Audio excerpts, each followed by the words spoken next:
Salut à tous! On se retrouve aujourd'hui pour une vidéo un petit peu particulière parce que je vais vous montrer ce que j'ai eu à Noël. C'est tous des objets Disney. L'intégralité de ma commande au Père Noël était faite d'objets Disney et comme j'ai été très sage cette année, j'ai eu quasiment tout, donc je suis ravie.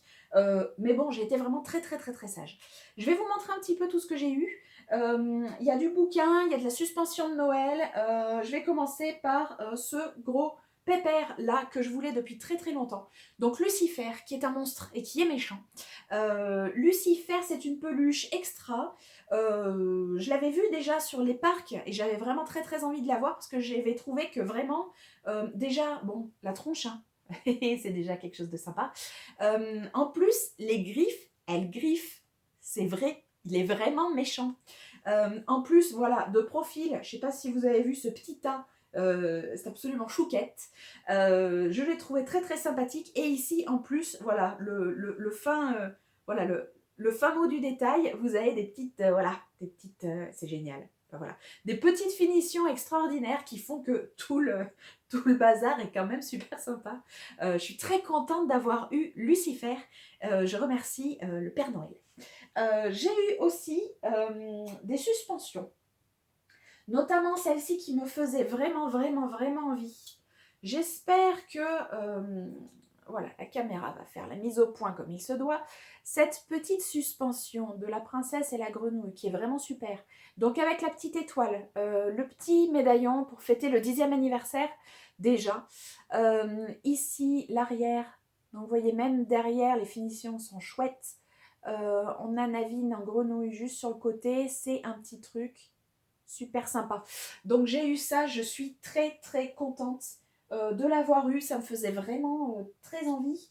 J'ai eu aussi alors cette petite suspension de lumière, que évidemment on kiffe évidemment.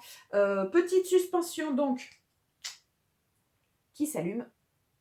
C'est très sympa, voilà, à mettre dans le sapin ou à garder, voilà, on peut...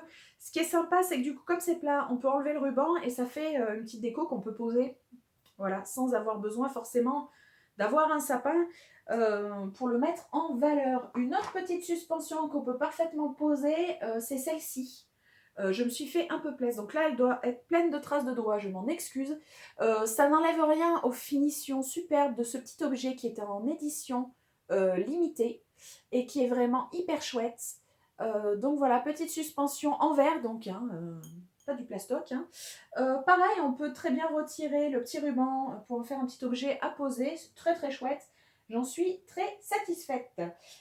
J'ai aussi commandé ces petites choses-là. Qui sont donc des petites boules avec des princesses. Donc ici Aurore, évidemment, vous l'avez reconnue. Voilà, alors j'en ai commandé plusieurs. Ici j'ai Aurore, j'ai aussi Cendrillon qui est là. Tac, je vais vous les montrer. Donc Cendrillon, ma princesse préférée. Voilà, bon, évidemment, Elsa, la Reine des Neiges, la taulière, voilà. C'est un peu voilà, un peu la patronne. Donc là, on est sur de la très bonne finition. Pas à la main. Alors le souci quand c'est pas à la main, c'est que des fois, bah, ça foire. Et là, la tête de Belle, honnêtement, c'est n'importe quoi. Donc je vais être obligée de faire une retouche là, je pense, parce que vraiment, elle a une tête dégueulasse. Donc c'est un peu la déception. Si vous avez l'occasion, surtout, achetez-les directement à Disneyland de Paris, carrément dans les boutiques, parce que du coup, par correspondance, vous ne pouvez pas choisir le modèle, et comme c'est pas à la main, voilà, visiblement, il y a des différences de finition qui sont assez hallucinantes. Elle a vraiment une tête, je ne sais pas si ça fait assez la mise au point pour que vous puissiez voir la tête qu'elle a, enfin, c'est assez n'importe quoi. Surtout comparé à Aurore, qui a une tête magnifique, Cendrillon, elle est splendide. Et là, non, Belle s'est foirée définitivement, donc je suis un petit peu triste, mais c'est pas grave, parce que je vais la rectifier, mais enfin, voilà, si vous ne vous sentez pas de rectifier directement sur un truc que vous avez payé, voilà, je comprends aussi un peu, donc voilà. Si vous avez l'occasion d'avoir vraiment l'objet en main quand vous l'achetez, et quand vous allez l'acheter en boutique, faites attention avant de prendre le premier, du présentoir. Regardez un peu les visages, il peut y avoir sans doute des variations assez importantes. Donc une fois que je vous ai dit ça, on va continuer par toujours la taulière. Comment vous dire à quel point j'ai kiffé la Reine des Neiges 2 pour moi c'est chef-d'œuvre. Tout était bien dans ce film, je l'ai adoré, j'ai kiffé. Et donc du coup, je me suis fait péter au Père Noël carrément le kit, le set de luxe de figurines, donc avec voilà, les milliards de robes, euh, Noc, voilà, admirable, voilà, on a tous les personnages. On a des Anna, voilà, autant qu'on en veut, voilà, des Christophe, on les a tous. Enfin bon, bref, j'en ai plein. Voilà, le set de luxe avec tous les petits personnages. Mathias. Qu'est-ce qu'on a d'autre? Là, j'ai Sven. Bon, bah, Olaf, évidemment. Enfin, bon, voilà. On s'est compris. Le petit set de figurines de luxe, il est vraiment très, très bien. Les finitions sont très chouettes, honnêtement. Donc là, on peut toujours comparer ces trucs-là avec les figurines Bullyland en plastique que moi j'ai connues quand j'étais petite, qui existent encore maintenant, qui ont des finitions un petit peu moindres. Ici, non, on est quand même, voilà, le côté de luxe, on le voit quand même, on le voit quand même assez bien. Au niveau des finitions, c'est quand même autre chose, quoi. On est sur quelque chose de chouette. Ça coûte un petit peu cher. Bon, là, c'est Père Noël, donc ça coûte rien du tout. Mais ça vaut quand même le coup, je pense, parce que vraiment, les finitions sont chouettes. C'est toujours le cas. Moi, je suis très, très figurine. Hein. Voilà, j'ai eu Coco, machin, enfin bon, bref. J'aime beaucoup ces kits de figurines. Le problème, c'est que ça prend énormément la poussière, donc à chaque fois j'hésite. Mais je pense que dans un tuto prochain, je vous montrerai comment faire des vitrines. Parce que je vais me faire des vitrines pour mettre ces trucs-là, parce que là, c'est impossible. J'ai pas assez d'étagères. Et puis c'est vrai que ça les met pas trop en valeur non plus. C'est toujours un peu embêtant. Bon, là, définitivement, la colère va m'attraper et je vais faire des vitrines pour mettre ces choses-là. Bref, on va continuer sur les cadeaux. Alors, un cadeau surprise qui n'était pas dans ma liste. Mon mari m'espionne quand je regarde des vidéos de PixieTubeuse. PixieTubeuse, si vous la connaissez pas, je vous mets le lien en barre d'infos. Mon mari m'espionne quand je regarde des vidéos de PixieTubeuse, et PixieTubeuse, elle fait des Disney Books. Donc elle fait des reviews sur les livres Disney. Et c'est une petite nana super, vraiment. Je vous encourage à aller voir sa chaîne qui est vraiment top. On en avait déjà discuté, il me semble, sur la vidéo du Disney Bound. Voilà, sur le collier Coco, etc. etc.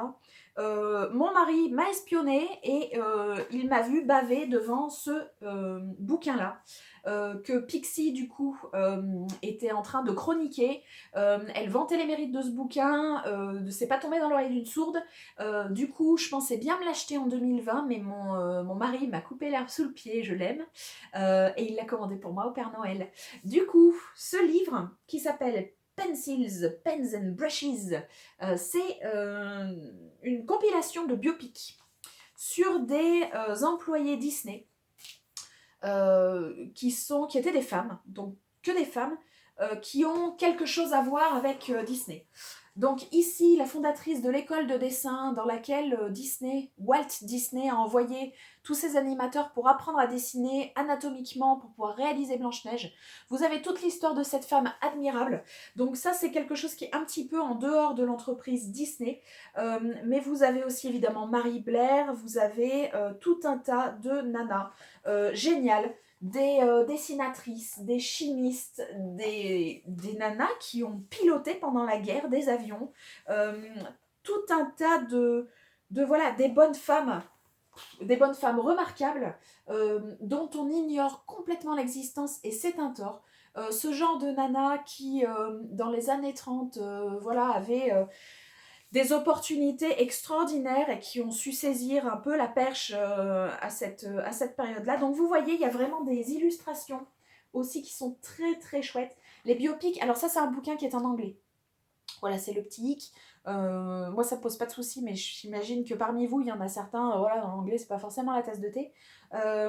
Mais voilà, si vous êtes un petit peu anglophone, que vous baragouinez un petit peu, c'est pas des textes très très compliqués, franchement, ça se lit assez bien.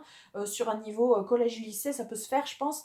Pour avoir plus de détails, hein, Pixie avait fait déjà une review là-dessus, donc vous pourrez aller jeter un œil à ces vidéos de review de bouquins qui sont vraiment super. Donc voilà, du coup, n'hésitez pas. Voilà, la page de Mary Blair, évidemment. Donc Mary Blair, c'est la plus connue.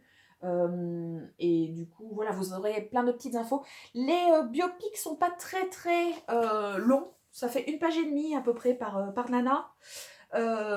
Ça suffit pour donner une idée à peu près de qui étaient ces personnes-là. Mais ça peut aussi vous ouvrir Voilà, sur des recherches personnelles, si tel ou tel artiste vous a enflammé, vous pouvez faire des petites recherches sur internet pour en savoir plus sur ces petites gonzesses absolument géniales et à qui Walt Disney a tendu la main à l'époque et à qui il a su ouvrir voilà, ces départements. Donc voilà, un bouquin très très sympa que je vous recommande. J'ai aussi reçu ce petit livre-là, toujours chroniqué par Pixie. Ce petit bouquin-là, donc moi je connaissais pas du tout le concept des art-of, à franchement parler. Là je me suis acheté celui-là parce que vraiment, donc ça c'est pas un cadeau de Noël, hein, c'est moi qui me le suis acheté. Le Père Noël n'a rien à voir là-dedans. C'est des bouquins qui sont relativement chers, mais qui les valent, mais de fou. Moi j'ai, comme je vous le disais, kiffé sur la Reine des Neiges 2, un truc de rare. Et là-dedans, c'est vraiment super. Alors déjà, ça c'est l'objet tel que vous le recevez, mais quand vous enlevez la pochette, tchac, tchac, tchac, voilà, le bouquin est très beau. Voilà la véritable couverture, donc avec le flocon, avec les éléments, etc. Vous avez vu ça dans le film, si vous avez eu la chance de le voir. Si ça n'est pas encore fait, c'est pas bien, et allez-y, dépêchez-vous. Ça vaut le coup sur grand écran d'ailleurs. C'est un bouquin qui reprend tout le travail des artistes qui ont bossé sur ce film qui est chef-d'œuvre. Et du coup, ça va assez loin dans le boulot. Donc du coup, ça va découper comme ça tous les aspects du film en termes de visuel et d'animation. Donc vous allez avoir des tonnes de concept art, voilà, alors, ça typiquement, voilà, ça c'est le genre de truc que je kiffe. Là, vous avez des détails qui apparaissent à l'écran, qui ont fait l'objet de boulot, de travail, de recherche des animateurs, et dont on parle jamais. Ça, c'est le symbole et le logo, le blason d'Arendelle, qu'on va retrouver sur les robes d'Anna, qu'on va retrouver dans tout un tas d'endroits, et auxquels typiquement on fait jamais gaffe quand on voit le film. Et là, vous avez tout ça, tout ce genre de choses-là. Donc là, c'est pas pour le premier venu, hein, quand même. Faut quand même un petit peu s'intéresser au boulot d'artiste qu'il y a derrière. Si vous, votre trip, c'est juste d'aller voir le film, d'acheter le t-shirt à votre gamine, voilà, c'est pas grave, hein, c'est cool, hein, mais c'est pas pour tout le monde. Voilà. Ça va pas vous intéresser outre mesure si vous n'avez pas un petit peu l'intérêt de tout le boulot qui se passe en amont, quoi.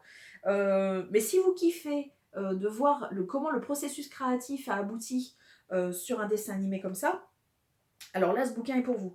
Vous allez avoir tout un tas de dessins. Voilà, c'est des planches vraiment de travail, quoi, de travail préparatoire.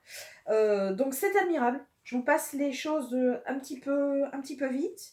Donc voilà, alors il y a des tas de pages sur les tenues. Alors voilà, au milieu, vous avez ça, où vous avez sur une planche je sais pas comment ça s'appelle, une planche de cellophane, j'en sais rien, de celluloïd. Vous avez dessiné donc en transparence la robe, les motifs de la robe qui viennent se surimprimer sur la robe d'Elsa avec tous les petits logos là, des éléments. Et c'est très sympa. Donc c'est un livre assez luxe.